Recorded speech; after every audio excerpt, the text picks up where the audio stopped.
years now that you've been in charge. Would you expect to start next year on the hot seat? And if you don't make the playoffs, do you think you deserve to keep your job? Well, that's not necessarily for me to answer, and I don't do my job worrying about whether I'm on the hot seat or not. That's your job, you know. And to be honest with you, I don't really care what you think. Good morning, Red Wing fans. Welcome back to the channel, and this is episode 14 of Motor City Morning. In today's episode, it is a special one. I got the full press conference from yesterday's Steve Yzerman and Todd McLellan interview, and it was a good one. A lot of great questions were asked, but even better answers by both Steve Yzerman and Todd McLellan. I will have captions so that you guys can see exactly what was said, as well as the question in the top left of the screen. And I'll have chapters along the bottom because it is a little bit of a longer video, because it is the full one. I think it's like 30 minutes long. Could be a little bit shorter. I'm going to try and cut some things, but I want to keep everything that's important in it, and there was a lot of important stuff. So along the bottom will be chapters, so you can skip ahead to which questions you want to see, but feel free to watch the whole video because a lot of good things were asked. I don't want you guys to miss out. So if you enjoyed the video, let me know by leaving a like. Comment down below what you want to see in future videos. I hope you all have a great day. And as always, let's go Red Wings. All right, well, I appreciate everybody making time to come and meet with us today. I would start by saying I started this process, 6 years ago, with an emphasis on drafting and developing. And for the most part, we have tried to stick with that. And we will continue to stick with that. We will try to draft well, led by Dan Cleary in North America and Nick Cronwall in Europe. I feel they've done an excellent job in developing our young prospects. Certainly not every first-round pick and later-round pick happens to play in their first year, so it's important to have patience with them, allow them to develop, and when they're ready to come to play in the NHL. I think we've saw, early 4 years ago with Moritz and Lucas joining our team, and then in particular this year with Marco, Simon, Albert, Jonathan Bergeron, and Elmer Soderblom to some extent playing significant roles on our team. Gives us all a reason for optimism and hope that we're on the right track to building a winning team here. At the start of the year, I was asked and may have stated it, but we felt we could compete for a playoff spot this year. And once again, at the trade deadline, or when we made the coaching change, I was asked that same question, and we felt, even though where we were in the standings, that we could compete for a playoff spot. And ultimately, we did compete for a playoff spot. We did not obviously make the playoffs. Which is a disappointment for us all. Having said that, at the trade deadline, we did make a trade, and it's been talked about a lot. I sit here today and I feel very comfortable. I can't say I'm happy or I liked it, but I'm very comfortable with the fact that we weren't able to make a trade that involved our top prospects, our first-round picks, any of those highly valuable assets. We're prepared to do that, and as shown, we did trade a first-round draft pick recently for Alex DeBrincat. I feel very good about that move. We've got an excellent player on our team. We're prepared to use our draft picks. We're prepared to use our prospects. We're prepared to use any player, for that matter, in a trade that makes us better and helps us in our timeline to get better and ultimately be a team that not only can make the playoffs but compete for a Stanley Cup. So I would point out two teams in Montreal and St. Louis who at the trade deadline were sitting outside of a playoff spot. Neither team did anything. They both ended up making the playoffs and are playing very well at this time, led by their best players.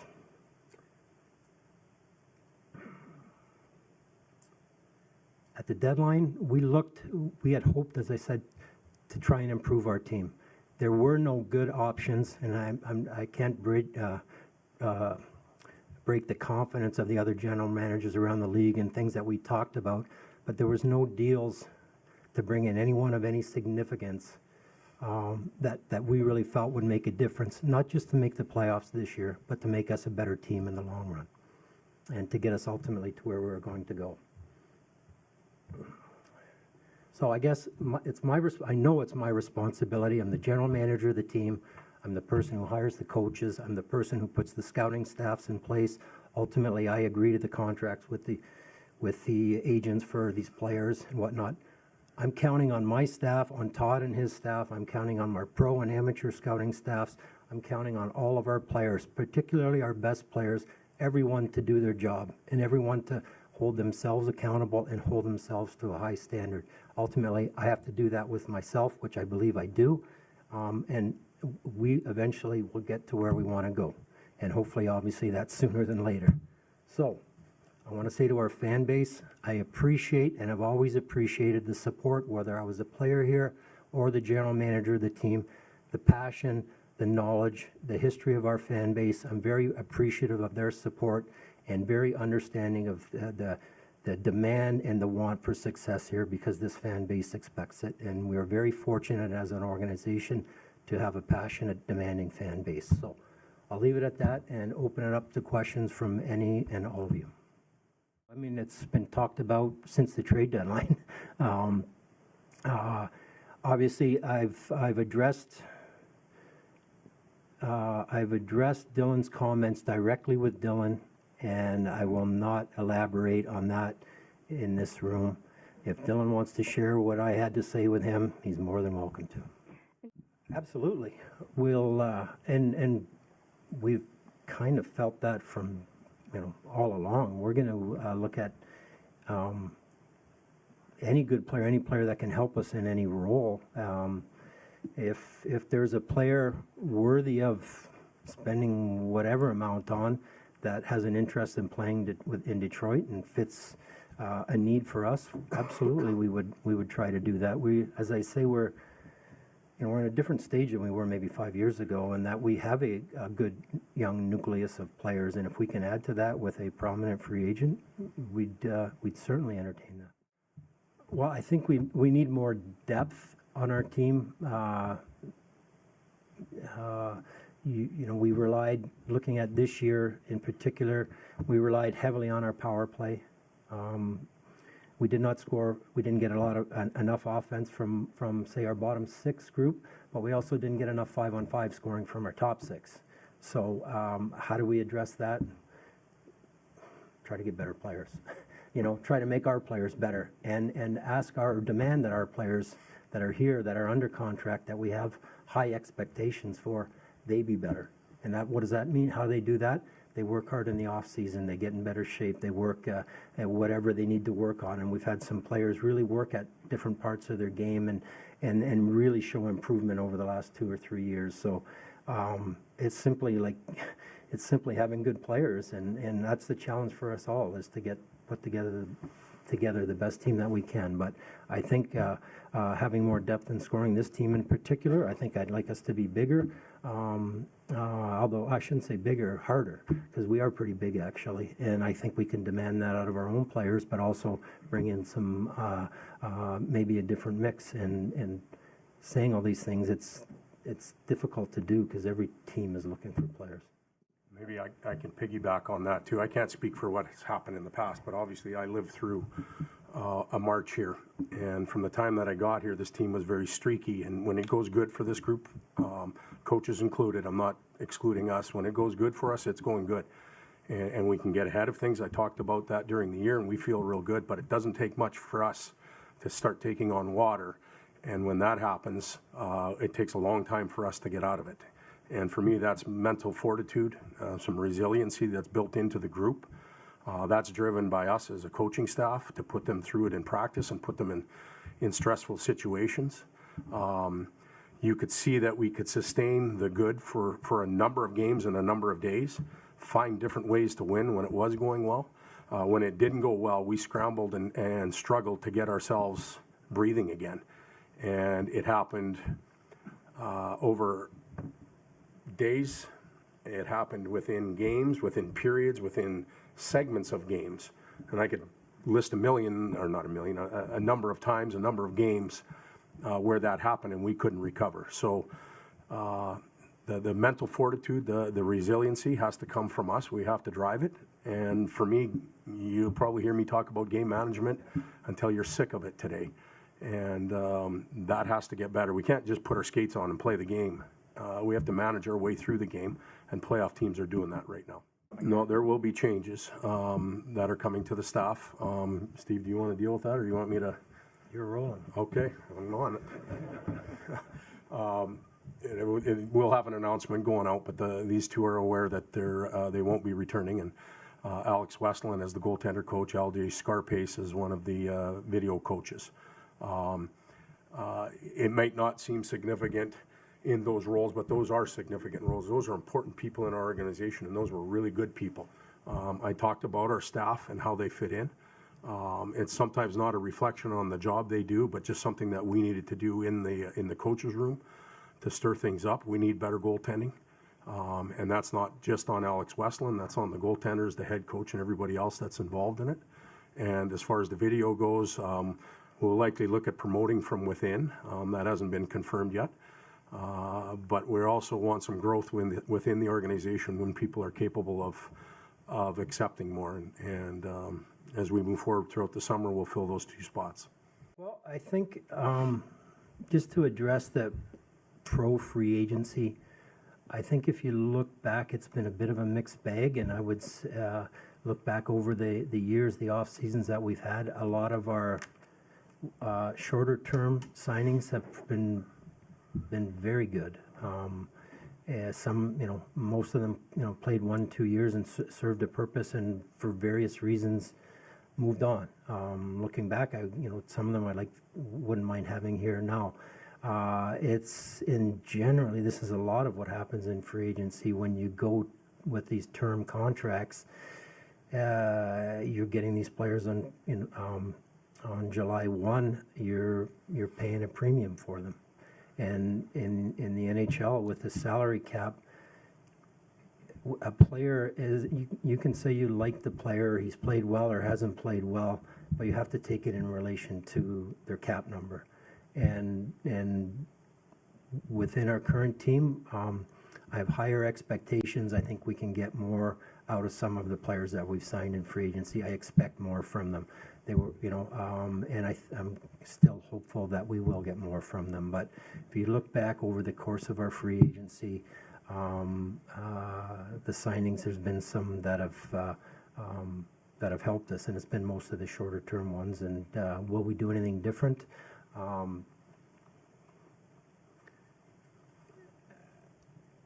With our pro scouting staff, we've got some new faces on it that have come in throughout the last 2 or 3 years, and I think very highly of these young men, and they are kind of a team, and they're starting to understand, learn the league more, understand what we're trying to do, understand the value of the dollar amount. So I think as a pro scouting staff, we're becoming a better team. We just simply have to walk away from some of these contracts. Like on July 1, you get into this whole bidding war, and it's tough, and you look at your lineup and you need this, and if this guy's gone. So I think the approach moving forward is, we talk in 1 minute here about, hey, we're going to go after the big fish, and now we're saying we're going to be more diligent and intend to be. But again, with the free agents that we've signed, the ones that are currently on our team, I expect more out of them, and counting on them to deliver more for us. And it's not just goals and assists; it's all around game. Well, obviously we had some really good stretches. It's a new voice, 2 new voices on the staff, and there's not always, but generally you expect the player to get their attention, and they want to put on make a good first impression for the coaching staff.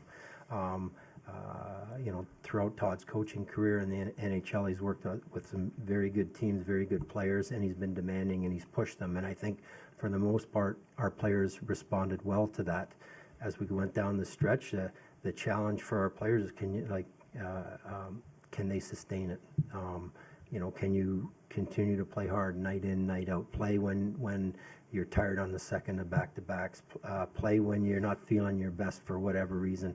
that's the challenge. That's the challenge Todd faces with our group. That's a challenge our players face is can they just continue up with that daily grind and win throughout the course of a season. So I expect going into the off season, Todd has a better idea of the players, what their strengths, what their weaknesses are. Our team, he and I will obviously spend a lot of time. We already have talked a lot about our team and what we can do to improve it, what's coming in potentially through the American Hockey League, what we can potentially do in free agency, who would be a better fit here and there. We'll do a lot of that, and then really work with the players starting from the first day of training camp to get more comfortable in the way we play, whether it be 5-on-5 defensively, offensively, or penalty killing, all that, and figure out not only for the coaching staff how to get the most out of this group, but for our players to play the way the coaches want them to. Well, that's not necessarily for me to answer, and I don't do my job worrying about whether I'm on the hot seat or not. That's your job, And to be honest with you, I don't really care what you think. With all due respect, I got to do my job, and I will do my job. And the Illich family, I report to them, and they'll make the decision if or when that comes. So I'm going to continue to do my job and do what I think is right, and always do what's right for the Red Wing organization. This team, in my opinion, this is just my opinion, I've been here for 3 months, was good enough to play in the playoffs. You look at some of the teams that made it, we were good enough, the way we were constructed, to make and play in the playoffs. We didn't play well enough. And when it got shitty for us, we went deeper into it instead of pulling ourselves out. That's on us. It doesn't matter who Steve drops in or who shows up and walks into the locker room. If the mentality of the group as a whole is like that, we can bring 3 people in, it doesn't matter. So the group has to change, and then we can augment it with others. We were good enough as a group to make the playoffs, and we didn't. We proved that with the win streaks that we went through. We proved that with the games that we were in. If we don't piss away the points against Tampa Bay before the Four Nation break, we weren't prepared to play that night. We go into Washington, it's 2-1. We pissed that one away. There's 2 more points. We go into Montreal, we have an opportunity to win. We go to St. Louis, it's 1-0 with 30 seconds left. We have a chance to win. There's enough points right there in games that we had control of that we gave away. So it's not about who wasn't here. In my opinion, it's about who is here. And who is here has to do a better job. We were good enough to make it. Now, later on, when we're pushing and whatever, whoever shows up to come and help us, that's great. But we are good enough right now if we perform the way we can. GR, going back to one other player, Carter Mazur, who we brought up, was that in March? Unfortunately, lasted 1 shift. We do have high hopes for him. We are hopefully that he's back here in the playoffs in GR this year. To sit here today and say whether it's Carter or Axelson and Pellica or whomever it may be that's there right now, Nate or Amadeus Lombardi's, they're progressing. I can't sit here today and say, hey, they're going to be on the team next year. Again, hopefully they have a good playoff run. Hopefully they come in and really perform well in training camp. We think we have a group down there that are going to play. Can I say any of them are going to be out of that group next year? Not definitively. They can, if they finish strong, they have a good off season, and simply force their way into the lineup next year. That'd be great. We need the goalies to stop the puck more. We look at Cam's season. And I think he did very well. We're pleased with, he met expectations for us. Villy had a rough year with injuries last year and couldn't get on track. And as their season gets rolling along, the coaches, the players were trying to win every night. And we were fortunate to have Alex, who missed time throughout the course of the season with different injuries as well that never fully probably got on track. But we continue to you look at the best teams in the league, generally they have like a real horse that they can ride there in net, on a regular basis. We're not in that position yet. We're hopeful to be there one day, whether that's with our draft picks or to go look out elsewhere for that guy. we will. But overall, our save percentage, I think, as a team save percentage was near the bottom third of the league, 22nd or somewhere rough in there, and we need to improve that. And that's I'm not trying to be sarcastic, but get better goaltending, and whether that's with Peter Mrazek, Cam, and or Alex, or we go out and do something, we'll look to upgrade that position. But ultimately, we made a change with the goaltending coach position, and we'll look to what we're doing collectively as an organization and goal. We've been kind of patching here along the way, signing goaltenders to 1 or 2 year deals, while our young prospects develop, and hopefully they do develop into starters. In the interim, we'll continue to explore the trade market, free agency, see if there's somebody that comes along in the interim for that. Sebastian goes into his 4th year of pro next year. He does not need waivers to go down in the minors if need be next year. We're looking for him to take another step. I'm not prepared today to put him in the NHL. He had a very good first 2/3 of the season. His play dipped a little bit after the American League All-Star break, and this is a big playoff for him. So potentially, I'm not ruling anything out, but he's going to have to take another step here if we want to count on him to be here in Detroit next year. And the playoffs for him are as important as they are for, maybe more important for anybody. But again, he continues to trend in the right direction, but today I'm not prepared to say he's going to play in the NHL next year. He's got to do more. I'm certainly open to trade for sure. Again, I think, we've moved more younger players into that core. It's not complete yet. Is it perfect yet? No, but as I stated earlier, we are prepared to look at doing something through trade for sure, to try and make us better. And the free agent market's getting thinner and thinner. Why that is, I'm not really sure. We have 32 teams. Going to be even more challenging. We have cap space. A lot of teams have cap space with the cap going up this year, which makes it even more challenging. Well, I think in general, I've never really ever considered one, because usually you never get a player. St. Louis got 2 last year. Turned out to be and 2 guys that are really helping them. Good for the St. Louis Blues. It turned out to be a great move. So I say maybe I take a different position. Mine has always been with the group twos. One, in order to get the player, you got to pay him so much.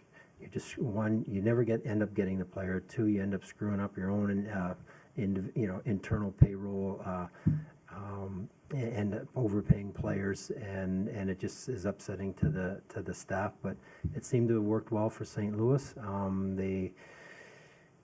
Is it something to consider? Yeah. Do I see us doing it? Probably not. And do you regret that move, I guess, considering No, you and still no. need defense? No and no. No and no? Yeah. No and no. Okay. Okay. Sorry, I'm just not going to elaborate on it. Why not? Because I choose not to. There's things I don't want to share with you. Yeah, usually I've been the guy not coming in the door, leaving. So it was completely different for me. Fly by the seat of our pants. Jans and I were walking out the other day, and we said we came in on the 26th. I think we met here at 10 o'clock at night, and we coached against Toronto the next day. I didn't even know the players' names, half of them. We call them the wrong names.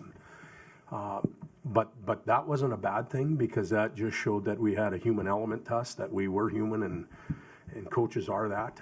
So I think that brought us together a little bit that first night. And then from there, we had a plan to approach practices with certain goals. Players were very attentive.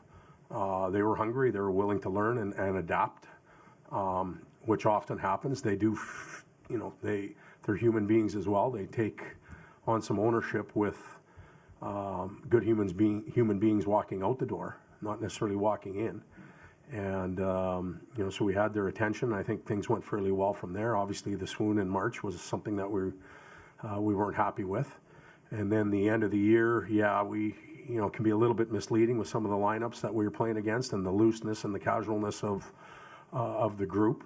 But I'd like to think that we put a foundation in place right now as far as relationships go, as far as structure and style goes, as far as daily rhythm, what's expected between player, coach, and vice versa. That will give us a head start on next year. But just the simple fact that we were here and got to know the players doesn't guarantee us any success at all. We've got some work to do over the summer, and training camp's training camp. It's going to be that way. I gotta be honest with you, I was daydreaming. I didn't hear a word Todd just said, so could you repeat your question? You know, I don't know if this is a good or a bad thing, but there was a lot of optimism, a lot of enthusiasm from these players, from the vast majority of players, about their relationship, the team's relationship, response to the coaching staff, the way we were doing things, and excited about you know, coming back next year, even for our unrestricted free agents. So there was a lot of positive feelings, a lot of excitement, a lot of hope from the players. So like I said, again, I'm not sure that's good or bad, but I'm you know, they're excited to come back, and everybody has to understand and look at themselves and do more, you know, you know, and it's up to us to do. Like I said, I'm not just going to put it out there on the players. It starts with me right here. I got to do a better job. I know Todd and I know his staff are going to do well, and we've got to do a good, Chris and his staff, with the draft, and you know, through potentially whatever we can or can't do through free agency. So everybody's got to do their part, but there's a lot of things to feel good about within that locker room, and the players express that to me. Having a brief discussion in our meeting that you know, we would you know, preferably try to get some things in place if we can early. If not, you know, we'll figure out something down the road. But there's strong mutual interest on both parties. At least I should speak for myself, and I know Patrick had suggested it, I think, in his time up here with the media as well. So he played well for us and played an important role for us, and he's really a very professional guy in his approach and his attitude, and is a good asset for us. Better. You know, I hope so. You know, yeah, I'm optimistic. Actually, similar to Marcos, you know, they didn't put up big numbers. I think adjusting to the American Hockey League, I think he's learned a lot. I think he's improved as a player, and you know, he's an excellent skater. He has good puck skills, responsible player. It's just learning to do it, particularly as a centerman, to do a lot of the little things with and without the puck that really make you effective maybe at the pro level. You know, when you're a good skater in junior, you can or any lower league, you can kind of skate your way through everything, and you need to do more than that. So I think it's been a good year for him. He's worked hard, and he's, you know, early in the season he suffered a pretty significant injury, a facial injury, and to his credit, I don't know that he missed a game, put the face mask on, and away he went, which is very encouraging for us. So overall, I think it's been it's been a positive year, but it's been a grind, and I think sometimes that's a good thing.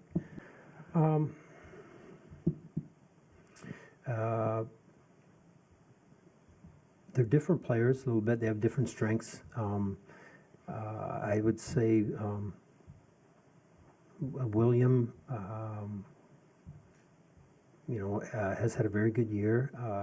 We're very encouraged by the progress he's made in his all-around play. Ante is actually a very good player. If he can just continue he needs to gain a little bit of foot speed, half a step or something, to play at the NHL level. Both very good players at the American League level. For Ante, it's still, again, working on the pace to keep up, especially as a defender. And William has really come around in all aspects of the game. So I hold out hope for both, that they can play in the NHL. And you know, again, William has probably made big strides in the year, over the course of the season. Again, I met with Alex at the end of the season and had a very good discussion with him about a lot of things. You know, I'm not sure we can make it work or if it makes sense, but we both, again, had expressed, like, an interest in bringing him back. Can we make it work? And, we haven't had any discussions as far as a contract, so that is the biggest stumbling block. But, with around the league, you look at just the number of injuries that goaltenders have, and we've dealt with it here in Detroit as well. I'm never, it's not a plan to go with carry 3 goaltenders. It's never been a plan to carry 3, although we carry extra forwards and extra D. I don't know what the big deal is in carrying an extra goaltender, but I do have interest. I'm not, again, I had a brief conversation with Alex's agent about it, and we're going to give it some thought, and it's an option for sure, because we like, Alex, a very good person, and has played at times very well in net for us. Yeah, no, that's Trey's decision. We had a conversation with him early March, late February, maybe, about his whether to stay in school or to turn pro, and at the time we said, look, our advice was, Trey, go just finish the season, focus on school, he had a very good team there at Michigan State. Finish your season, and we're more than happy to discuss it at the end of the year, and ultimately it'll be your decision on what you want to do. And I don't think either way he went was going to be a bad decision. Ultimately, he decided that he wanted to return to state for another year, and he's going back to a great program, and I expect them to be a really good team, which is a good situation for him. So I'm totally comfortable with that decision. I'm not sure, John, over the course of the summer, I would say you cannot have too much leadership. We need more, and we're not going to put it all on Dylan Larkin because he's the C. It's like we need more, and you're asking a lot, but like Mo Sider, Lucas Raymond, these are 2 of our, maybe our 2 best young players. We're counting on not just on the ice, but more, and everybody's got to just be their own personality, but more from them. So yeah, I'm counting on more leadership. Dylan Larkin can use more leadership, much like, again, myself as a player. Look at all those guys I played with, just because you wear the C or you don't wear the C doesn't mean you're not a leader on the team. Yeah, and I agree with Steve. I think that Dylan's obviously the focal point because he is the captain and wears the C and is in front of you more than he even needs to be, because there's a lot of others in there that need to answer for their performances or our performances. And I think that good leaders will look at the group and answer for the whole. And he's a leader, I'm a leader, Dylan's a leader, and everybody else behind them have to have some leadership qualities that we can count on at certain moments. You don't have to be a full-time leader all the time. Sometimes being a follower is a good thing. But there are moments when you have a skill or a talent as an individual or a leader, and it has to come to the forefront. Not because you have an A or a C or anything on your jersey. It's just because you have experience in that moment and you have something to offer. And I think there's more of that in there, whether it's Ben Sherratt, Jeff Petrie this year. I can go through, and I'd rather even not use names, but there are guys there. It's Trent Yanni in the back room. It's Alex Tanguay. He played 1,000 games. They all have leadership skills, and they have to bring them to the forefront when we need them the most. We don't need cheerleaders. We don't need rah-rah guys in the locker room. We need stabilizers when it's time to have stabilizers. We need deflectors, guys that can deal with pressure and deal with the stress of things not going right. We have a lot of leaders when it's going good, but the ones when we're taking on water, we need more, and they're in there. We'll have to get it out of them. Part of that, our job, is to develop them. And I hope there's some young guys in there, if you ask them that question, they would say, yeah, they're working with us on some of those skills, because it gets turned over quickly in this game and you pass it on. I guess I do, yeah. I look at, last season and this season, although we didn't make it, we're fighting every night for a playoff spot. If you, believe it or not, we are trying to win. Our players are trying to win. We need to be better. I'm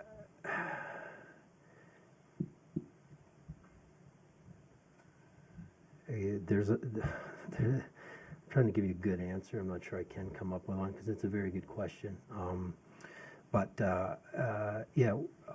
It takes, you don't want to hear it again. Here I go, and I said I wouldn't do it, but it takes time. And we're trying to draft good young men who are talented young players that eventually become a very good team. I think we're on the right path to that. I look around our locker room, led by Dylan Larkin, led by Alex DeBrincat, and I say those two probably because they're two of our leading scorers who are 28, 29 years of age, who can be here for a long time. Then all the way down through Mo Sider, Lucas Raymond, Marco Casper now, Albert Johansson, all these young players. We're building the nucleus of a good team with the idea that this team is going to win.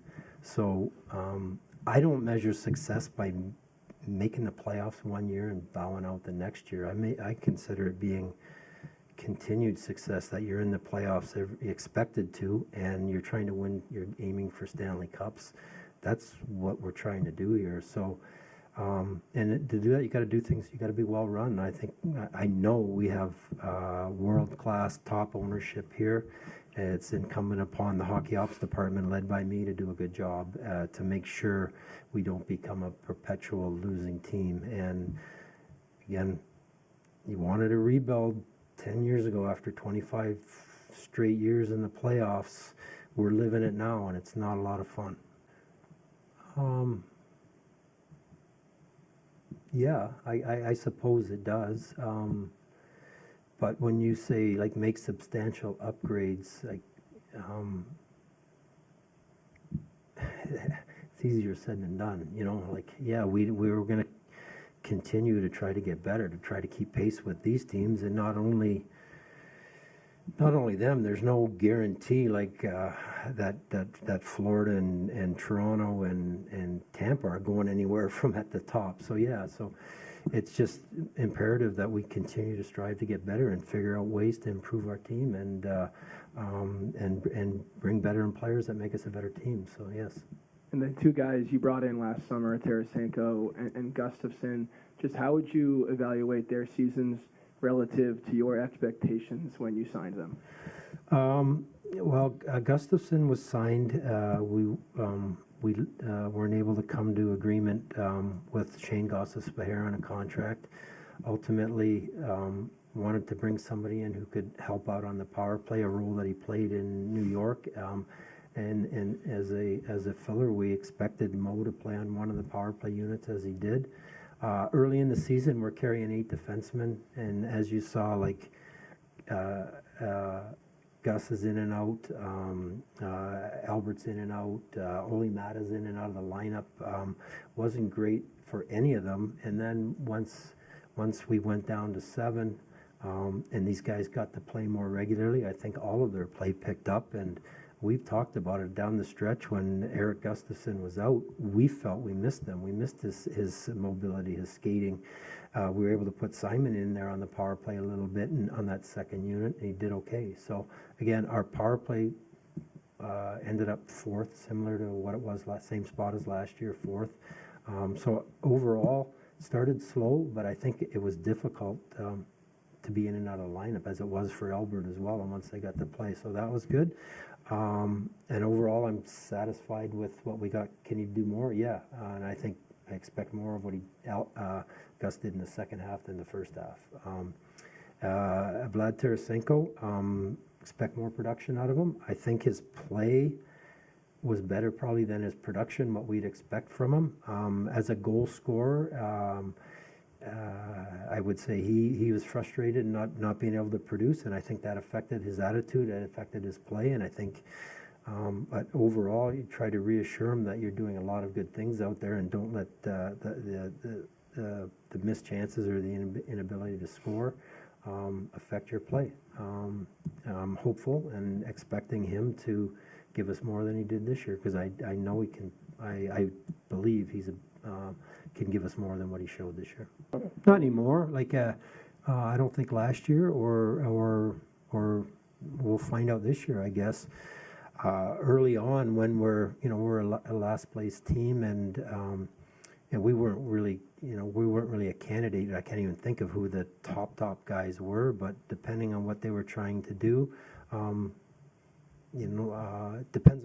It all comes down to what are they looking for, what's important to them. You know, are they going and they're trying to win a Stanley Cup, or are they looking to put the most money in their pockets as they can? Do they want to play with their buddy? Whatever it comes. So I didn't see that as an issue last year, and I don't anticipate that as an issue this year. And I think you look at the group of our team, and it's for any particular player, it's an enticing opportunity to play alongside some of these guys and really make a difference on a team that's trying to take another step. Well, it's our responsibility as coaching staff to drill it into them. You know, I've been watching the playoffs, and actually I should start it this way. I asked you a question. Remember, I asked you, do players play to score, or do they play to win? And you have to score to win. But there are moments when you can't score and you still got to be playing the game, and our group has to get better at that when you're not about to score, or you have no chance of scoring, and managing the game and that type of stuff. So we have to teach them those moments. I look at the Toronto Maple Leafs now. This is where I was going to go, and I watch Mitch Marner and Austin Matthews be willing to, you know, not quit on a play, but not over pressure it. Lay it into the corner, go down and do the work, eat up another minute, go to the bench and say, okay, we'll get them next time. And I think they're managing the game much better now. They're way more prepared to win. I think Chief's done an outstanding job there of getting those players to learn how to win versus just learn how to score. And we have some players like that right now. We have to get that through to them that we're playing to win. We've got to manage time. We've got to manage situations in the game. We've got to manage risk and reward. You're down by 2, you got to play with a lot more risk. You're up by 2, you got to minimize risk. And our group's still learning all of that. And it's our job to paint that picture for them, get them to understand it. Third period in Toronto, prime example. We could have had our 40th win. We're up 3-1. I know the game doesn't matter one bit to either team, but it did to us. At least I believed it did to us. We wanted to get to 40 wins. You have to have a 4 in front of your number to be even close to the playoffs. We ended up with 39. And we were 20 minutes away, and we mismanaged that period. Forget about the pulled goalie goal with 1.8 seconds left. There were moments in the third period when we didn't manage it well at all. We turned pucks over, and it kept coming back at us. And those are habits we have to break. That's on us to recognize it and make the players aware of it and hold them accountable. And I think if we keep pounding away at that, we won't give away some of those games. When it goes crappy for us, we'll believe in ourselves a little bit more. We'll be more resilient. The bad will deflect off us a little bit more. But you're going to hear us talk a lot about that moving forward, whether it's at training camp or first 10 games, 20 games. It could be the first 50 games. If it's at game 82 next year and we're still talking about it, we haven't learned much. Thank you. Thanks.